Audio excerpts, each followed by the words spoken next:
Hi Ashwin, Hi. Hi, Sumit. can you share a little bit of who you are and what do you do? Sure. So my name is Ashwin Date. I'm one of the co-founders of an organization called as Tekdi Technologies.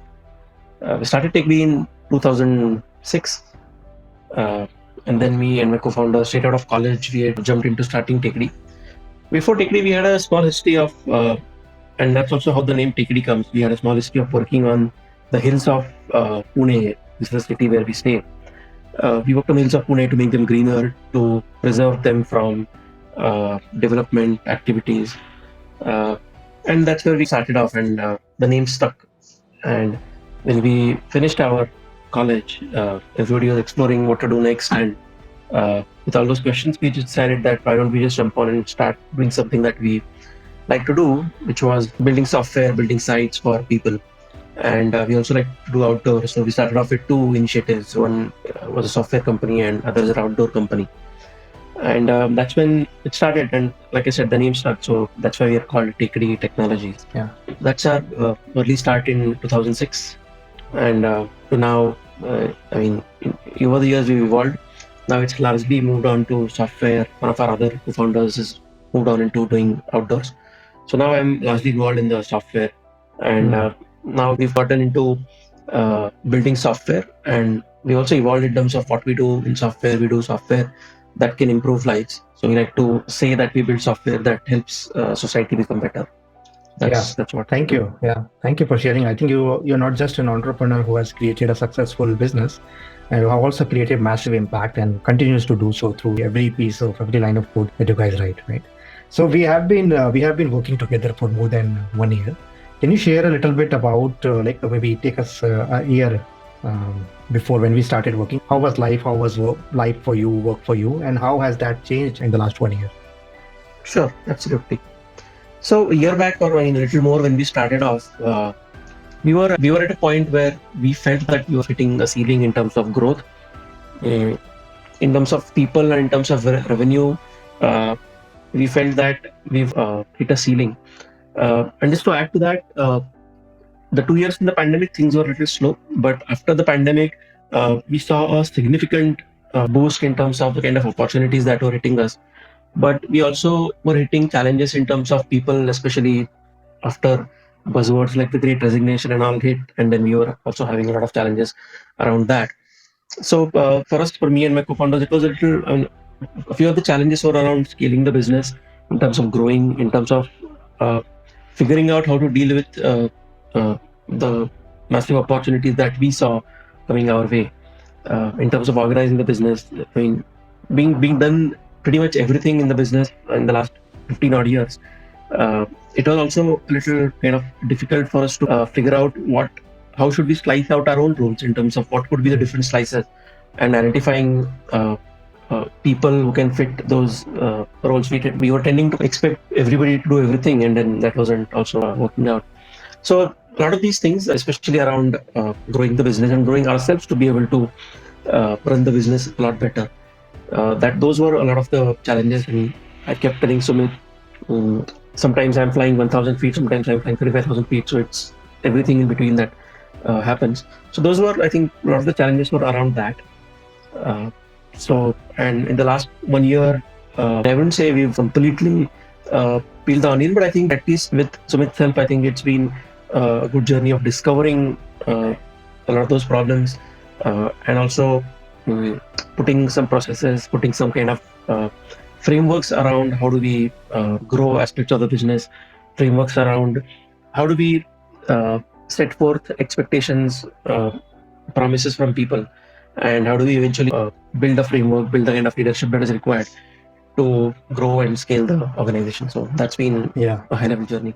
Yeah, and I've been coaching both you and your co-founder for the last 1 year. Can you share, right? You said that there was a ceiling in growth, right, that you were facing.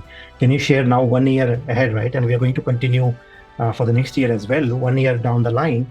What has been the growth, right, in terms of revenue, in terms of people, or any other metric that you use? What has been the growth for the last 1 year?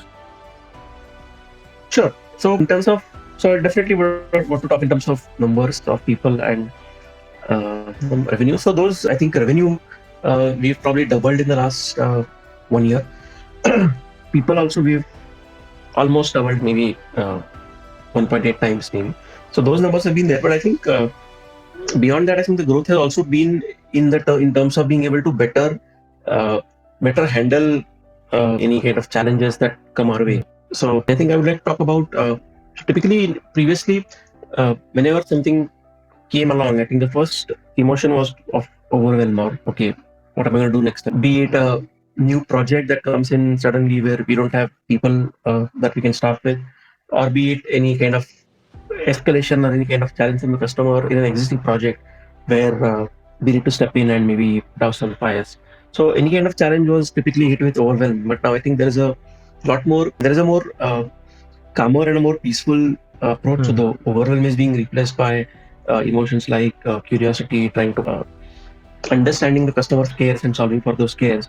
So that's the evolution that I'm actually enjoying a lot more. And of course, continue to work with Sumit, I'm sure the numbers in terms of revenues and people and also the impact that we make, those will definitely improve. But I'm actually looking forward to this journey of improvement myself.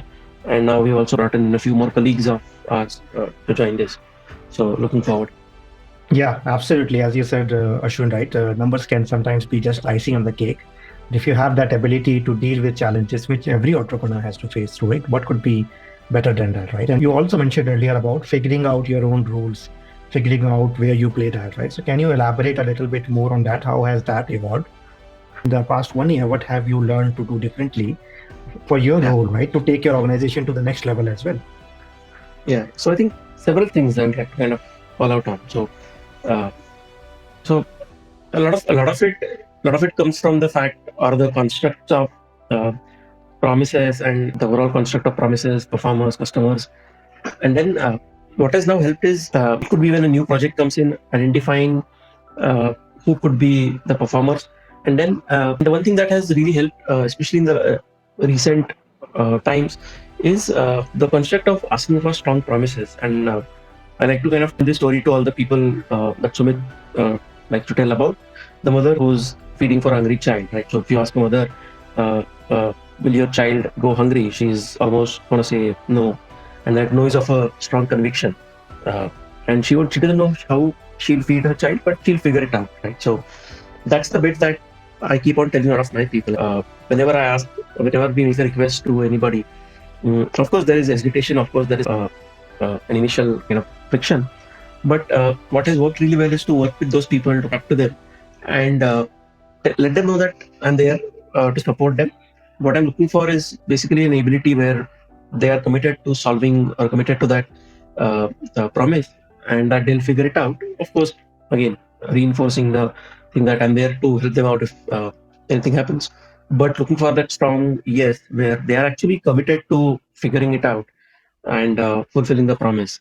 So this entire construct has been super helpful in terms of creating conversations with people, setting those promise expectations. So this has been tremendously useful. I would definitely, if I were asked one thing that has been super helpful in the last year or so, this would be it really. Yeah, and I think this also directly relates to the overwhelm that you were talking about, right? If your people are committed and you are sure of that commitment, then you can actually relax and then do a lot more of what your role requires you to do, right? Can you also add a little bit on that, right? Now that you have teams and you have people who are owning these promises, how does your life is different from what it was maybe a year ago? Sure. So like I said, I mean, because of the way I worked and started out, pretty used to doing everything. Since we're in software, I've been used to writing software lines of code to thinking about growing the company and how do we kind of plan for the next 5 years or next 10 years. So it's been everything in between. But with the last year, I think a lot of it has been around now kind of identifying my own cares to begin with, and a lot of the cares, personal cares and even technical cares, are around how we can impact society, how we can make society better by the use of technology, or how can technology contribute towards a better society. And to that effect, we had a lot of different programs in mind.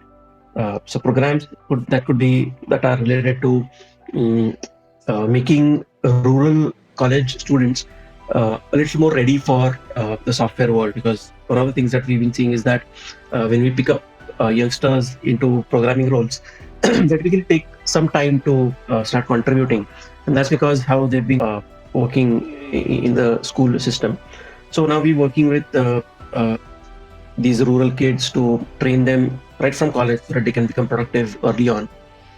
Another care that we've been, and something that we want to do deeply, is to set up offices in rural areas so that people can actually stay closer to their homes, contribute towards local economies, stay there and work. So that's again been a pretty big point. So it's been a lot of time being able to be spent on discovering these cares. These were there, but they were like probably dug a little deep inside. So bringing them out and actually spending time to think and focus on how would we achieve those cares, and how does what we're doing today go towards some of those cares. Uh, Before we knew that, before it was cares and what's happening running in isolation. So we would like to say that there was coherence, but actually there wasn't so much coherence. We were trying to grow, and then the cares were separate. But now I think this overall structure has given me more time to spend on thinking about my cares, and also how can we slowly try to have some convergence in terms of what we are actually doing, and how does that fulfill our cares. Of course, one of the cares also is to impact society. So it has also helped us focus a lot more on the kind of projects we do. So we've been trying to do a lot of projects which are directly impacting society. So be it working on platforms that enable better livelihoods for people. So this is another thing that has really helped us focus on, to really ensure that we are staying true to our vision and working on the right kind of projects that we would like to. Yeah, thank you for sharing that. I think I know the details of it, so it's very exciting for me to see the progress and also see that you're doing these innovative ideas of like introducing like development centers in rural places, or how are you basically bridging the gaps, right? Because coaching doesn't mean that you basically solve or all challenges disappear. It just means that you are better prepared to deal with them. Right. You earlier shared about like more calm and more ease. Can you share how has that impacted other areas of your life, right? Because I always say I coach the person and not the title. So can you share a bit of that? How has that impacted other sides of your life?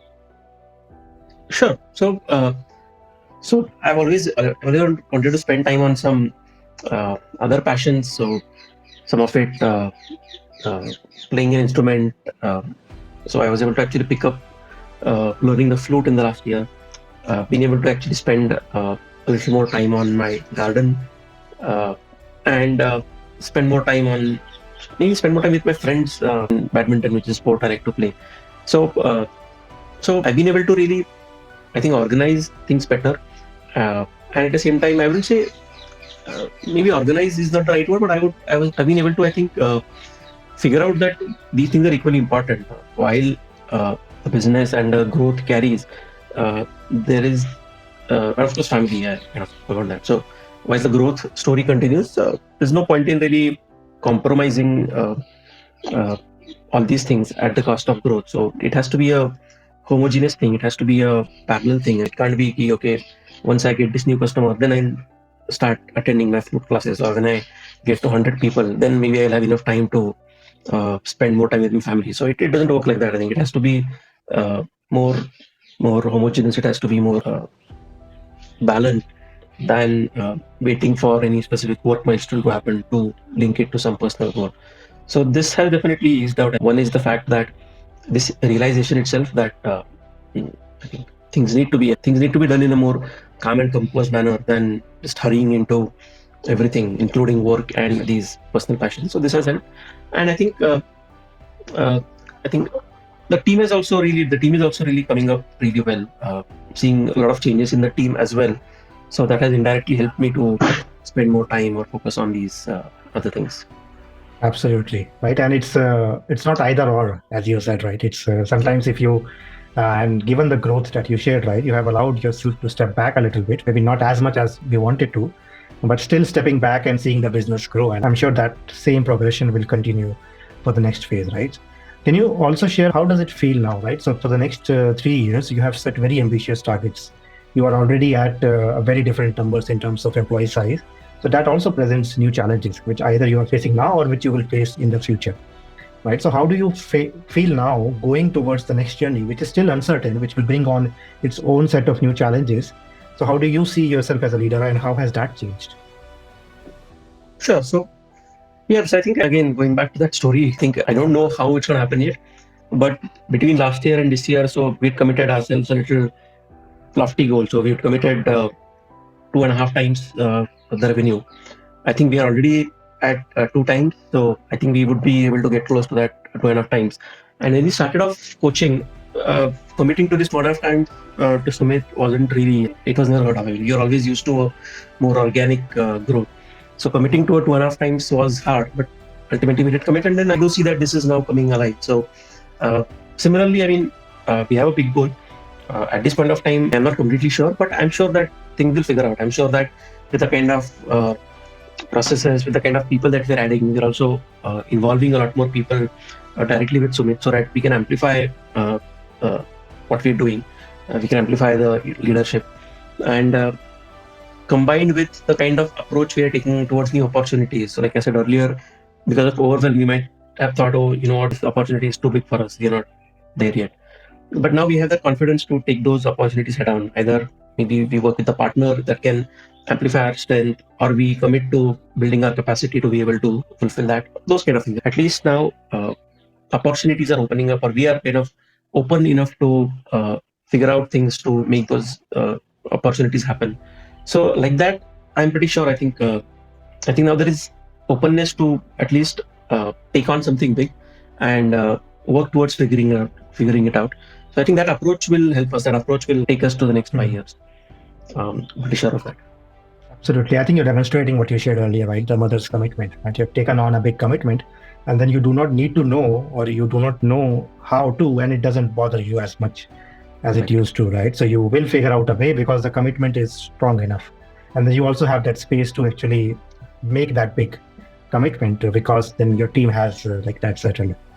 Right. Yeah. Anything else that you would like to add? Any other benefits that you have received out of the work that we have done together? Sure. So I think these conversations really help. Like I said, be it the organization growth issues, be it personal growth. I think I've enjoyed having these conversations. I've enjoyed discussing a variety of topics, including how do I deal with this thing about it. So if I'm preferring company over my own personal development, am I doing injustice to my personal? And then I think then the entire fact about everything being together, it can't be this or that. It has to be this and that. And how do you? So I think a lot of these conversations have really helped. And I think I also like how Sumit really, I think, and I'm also learning that whenever I come to him with a challenge or something, I think Sumit pushes you to answer it yourself than really giving solutions. And I like that. I also like to do that. But in the last few years, it's been a crazy thing. So typically when somebody comes to me with a problem, my tendency was to just tell them, you know what, do this and then you'll figure it out. And then sometimes I used to enjoy because that made me look like a hero. But I think that's probably not the best way forward. The idea is to make people figure it out, grow. And then I think, again, all these things which maybe were, some of them were new, some of them we were doing, but had been just dug up. So all these things, I think, are really helping, and I'm enjoying this entire process of transformation for sure. Yeah, thank you for sharing that so openly, Ashwin, right? I can relate back to my own life and my own journey as an engineer, as a first-time entrepreneur, how I wanted to fix everything, right? And what you shared, right? It feels good when you are in that kind of a role, right? But I also know that a lot of leaders are still there. They want to solve everything and they found, if they are listening to that, they might be thinking about, like, I just want to fix my problems, right? Can somebody tell me what to do? How would you answer somebody like that, right? What have you learned in the last 1 year that maybe could be a message to somebody still struggling with everything that entrepreneurship brings with it? So I think, especially about this problem, I think it was hard. Again, I wouldn't say, for me also, it was hard to really let go. I think that ability to let go and let people figure things out, I think is hard. Even I'm struggling it now. In fact, sometimes I also overdo or underdo it. So when a situation demands me to quickly jump in and fix it, I actually still let people learn or maybe sometimes when I know that actually we have time for people to learn, but just because I don't have time, I quickly give them the solution. So I think for me, like I said, it's actually, I mean, for everybody, I'm sure it's not easy, but I think you have to be kind of okay to let go, and you have to be okay to let people figure it out, because ultimately you can't do everything. And then the only way to amplify your cares, amplify what you're trying to do, is to enable more people, to empower more people to work towards the organization cares, and build that kind of layer or pool of people who can do that. So I think it's perfectly okay to say no, or kind of say no to doing it yourself and coach people on how to do it. I think we have to just keep on doing it more, and then figure out what's working, what's not working, or what's the right balance to have. But I think, yeah, what I would say is probably just keep doing it. Things will figure out.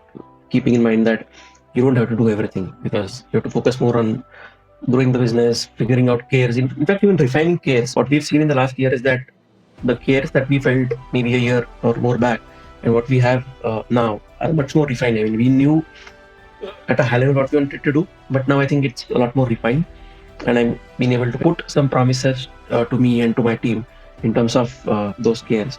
So I think refining the cares and ensuring that you yourself are working towards care, and grooming or kind of building people around, I think that's what seems to be working, at least for me. Yeah, thank you for adding that part. I think it's not easy, right? As you said, and sometimes it's so easy to fix something for others and to provide answers. And sometimes you have to go through that part which is difficult. And as you were sharing, right, I think for every entrepreneur there comes a point where your strengths from the past starts to become your weakness, right? So letting it go, all of that, right? You have to learn to do something or be a very different kind of a leader to take your organization to the next level, right? Right. Absolutely. Yeah. And also what you mentioned, right? You're now able to much more see with much more clarity on what are you trying to do, and then how is everything aligning with that. Yeah. Thank you. So yeah, I think it was a pleasure having this conversation as well. Same here. Yes. Same here, Ashwin. It has been a pleasure working with you, and I look forward to supporting you and your team in the future as well.